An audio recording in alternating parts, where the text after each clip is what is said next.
I'd been diagnosed with fibromyalgia just over a year ago. I was managing the pain through over-the-counter painkillers. About January, I started to deteriorate quite rapidly.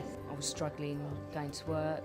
I had to learn to manage. I couldn't do nothing because that in itself was just as bad. When I first started, bit by bit, I could feel the muscles being used, so you sort of could feel my arms. I could feel it building up. It's comfortable being here. It's comfortable using the machine. There's no dress code to be all sporty or anything like that. You just fit in. And I can honestly say it's taken me back to 2 years ago of when I first had the symptoms. I still get the pain, but it's nothing like what it was. I can physically move more than what I deteriorated to.